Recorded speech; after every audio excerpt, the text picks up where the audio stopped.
ani wale ɲumandɔn o bɛ ka taa bɛɛ lajɛlen ni waati na an balima bamanankan mɛn Mali kɔnɔ ani Mali kɔ kan aw minnu ɲɛ bɛ an na nin waati na an b'a jira aw la k'a fɔ ko nin bamanankan kunnafoni wagati selen walala bɛna kɛ minnu kɔnɔ kumaw la aw ye nin ye an donnen a kɔnɔ kunnafoni daminɛna an b'a jira aw la k'a fɔ ko fɛn min ye Amérique jamana secrétaire d'État o dankan ale ni Mali jamana ni jamana wɛrɛ cɛ kɔɲɔ ɲɛnabɔli minisiri u ye sigi kɛ ka bɛn tarata ma sigi in kɔnɔna na kumakanw boli la fɛnba min ka kɛrɛnkɛrɛnnenya na o de lakana ko binakun kana ye an y'a sɔrɔlenw seereya.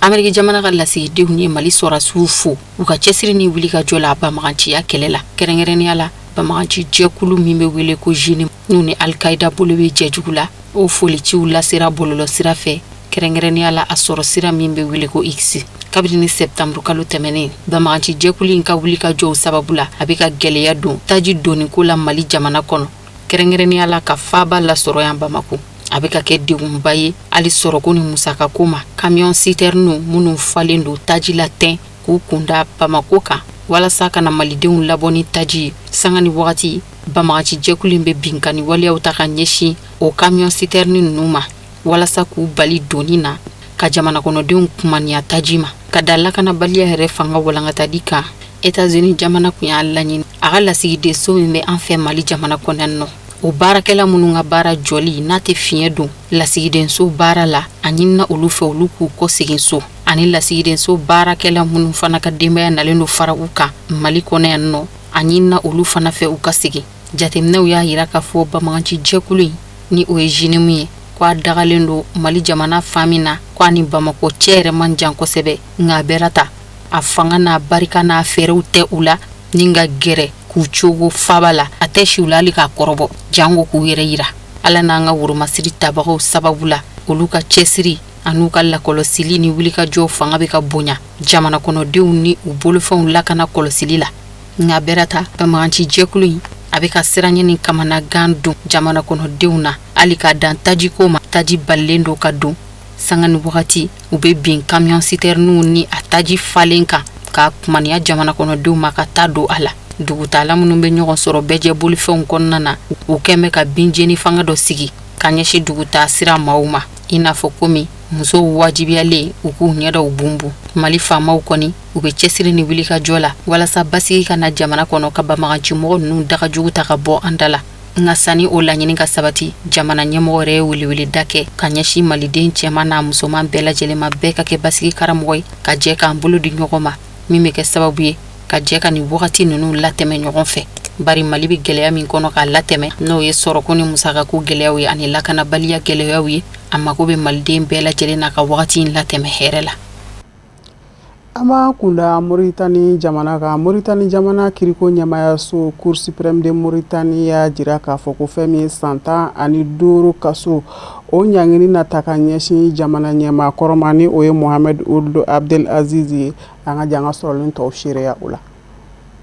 Mauritanie jamana kɔnɔ jamana ɲɛmaakɔrɔ Mohamed Ould Abdel Aziz a ka kiiri jalatigɛra san 15 kaso a kan ka k'o de kɛ jamana ɲɛmaakɔrɔ Mohamed Ould Abdel Aziz a si bɛ taa san 69 na a ye Mauritanie jamana mara san 10 kiiri jalatigɛlen kɔfɛ a ɲangira san 5 kaso k'o d'a kan san 2023 décembre kalo la san 2025 mai kalo cour d'appel kun y'a laɲini a ka ɲangili fo san 15 kaso barisabu ka da ka ɲuguɲugu wulila ni ɲagaɲaga ye sɛgɛsɛgɛliw baaraw nun donnen kɔfɛ a taara ye k'a fɔ a ye foroba wari dɔw ŋanamu ni k'a yɛrɛ jufa kɔnɔna girinya kosɛbɛ jamana foroba wari la hali n'o y'a sɔrɔ appel kun kɛra a ka solonali donbagaw fɛ k'a yira k'a fɔ san 15 kaso in k'u ka ca k'u ka laɲini ka dɔ bɔ a la nka bɛɛ ta sɔn ma kɛ u ka laɲini na kiiri kun cɛra san 15 ɲangili de kan Mohamed Ould Abdel Aziz ale yɛrɛ nana fanga la san 2008 wagati ka sababuya kɛ fanga jaso de a ye fanga mara fo ka taa se san 2019 na kiiri kɛlen ka jamana ɲɛmaakɔrɔ ɲangi jateminɛw y'a yira k'a fɔ ni ɲɔgɔnna man ca kiiri binakun kan ni siya ɲunu ni ɲaɲa ka wuli jamana ɲɛmaakɔrɔ nɔfɛ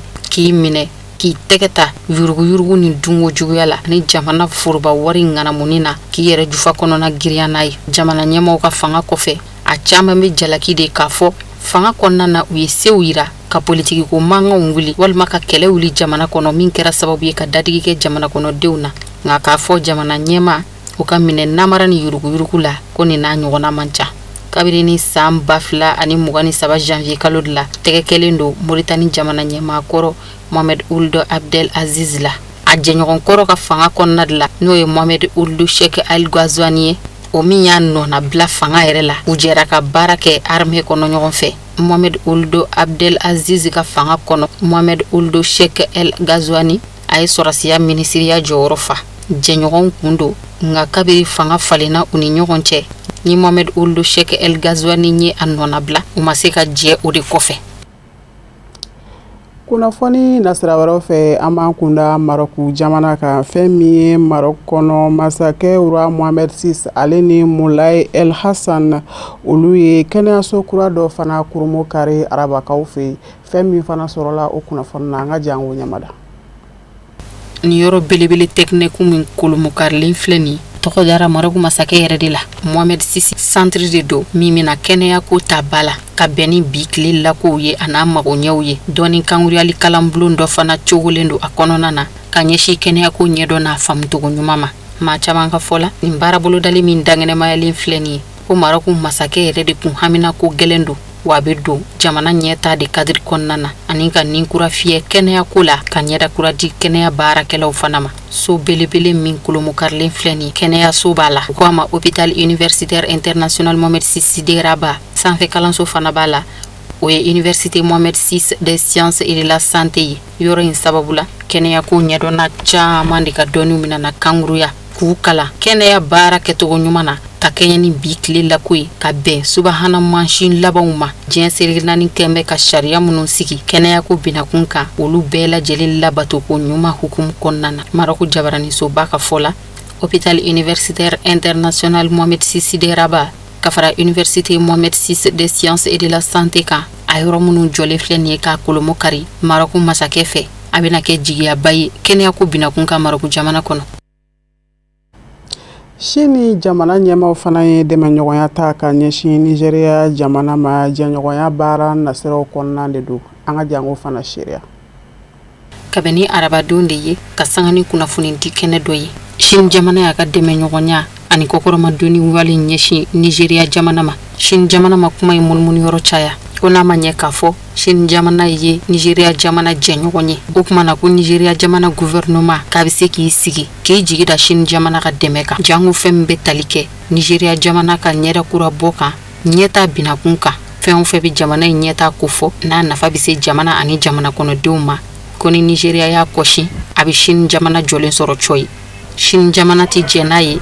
jamana wɛrɛ k'i sen do jamana wɛrɛ koɲɛw jalatigɛli la k'a fɔ k'i b'a siri jugu tigɛ wali kelen k'i ka se yira o jamana la ko Sini jamana m'a jɔyɔrɔ fa k'a turu ta k'a da diinɛ ko kun wali kelen buna adamadenw ka hakɛ kɔlɔsili ko wa bagabagali waliya k'a ɲɛsin jamanaw ma wali kelen ka gɛrɛntɛ kanu ni jamana ye k'a turu ta k'a da ko dɔ kun Sini jamana y'a yira k'a fɔ k'a tɛ jɛ ni o ye o ye kɔrɔfɔ ye ni a lasera Sini jamana minisiri fɛ minisiri min ni o ka caw bɛ ɲɛsin Sini jamana ani jamana wɛrɛ cɛw koɲɛw ɲɛnabɔli ma o b'a yira k'a fɔ Sini jamana ka dɛmɛ tɛna kɔtigɛ Nigeria yɔrɔ Amérique jamana kɛlen kɔfɛ ka bagabagaliw ta k'a ɲɛsin a ma sɔrɔsiya binakun kan. Amérique jamana ɲɛmaa Donald Trump a ye bɔli dɔ kɛ kɔsada in na k'a yira k'a fɔ ko fɛn min ye kerecɛnya diinɛ ye k'o bagabagalen don Nigeria jamana kɔnɔna na kɛrɛnkɛrɛnnenya la bamaganci jɛkuluw fɛ i n'a fɔ komi État islamique en Afrique de l'Ouest ani Boko Haram o kumana k'u bɛna fɛɛrɛ tigɛ sɔrɔsiya binakun kan ka wuli ka jɔ dɔw boloda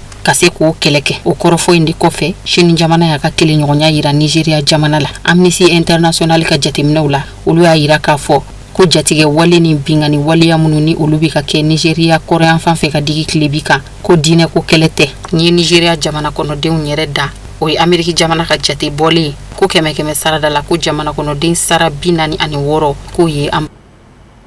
An bɛ don Rusi jamana kɔnɔ Rusi jamana ɲɛmaw ka ɲɔgɔnye dɔ fana senfɛ hakili jigin kɛra jamana ɲɛmaw fɛ o ni Amérique jamana cɛ wale dɔw kan cogoya min na labɛnw ka se ka sigi sen kan a ko la an ka jango sɔrɔlen tɔw seereya.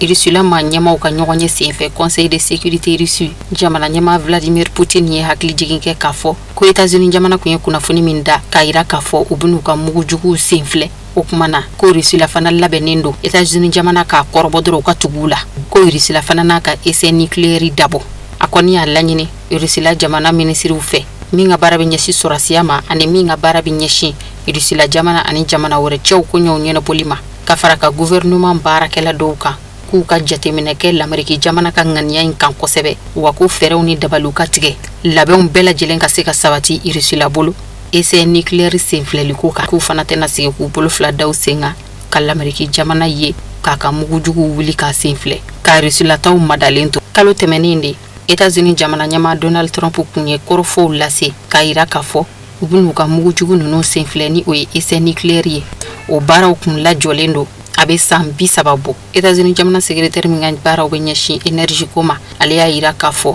Amérique jamana ka nin kunnafoni in lasera ka sɔrɔ jamana ɲɛmaa Donald Trump yɛrɛ bɛ Corée du Sud de kunnafoni lasɔrɔlen kɔfɛ k'a fɔ Rusila ma ɲɛmaa Vladimir Poutine ye a ka subahana kɛlɛkɛminɛn dɔw senfilɛ wa k'o baaraw ɲana olu bɛ tali kɛ misiliw kan ani drone sous-marins kabini san 1992 san États-Unis jamana sɔrɔsiya a bɛ to k'a ka kɛlɛkɛminɛnw sifilɛ nka a tɛ kɛ ni mugujugu wulili ye n'a ma ɲɛ k'a fɔ a balilen do kɛlɛkɛminɛn lahawtaw n'o ye mugujugubaw ye olu ka dayɛlɛ ka o senfilɛ États-Unis jamana yɛrɛ tɛgɛnɔ bilalen do o bɛnkan sɛbɛ la jamana ninnu kelen kelen bɛ ka a bɛnkan bɔ a sira fɛ n'a y'i bɔ Corée du Nord kelen na. An tɛ sɛgɛn waleɲumandɔn foli ani danaya kurakurali la ka ɲɛsin aw ma ka jira aw la k'a fɔ ko nin fana bɛ dan sigi bi bamanankan kunnafoni sɔrɔlen na minnu labɛnna kunnafoni di so ɲɛmaaya so fɛ ka bɛn ni kuma ye aw ni ce a ka ɲamadalu la a k'an bɛ watana dalina la man ka jɔnya jɔ an na.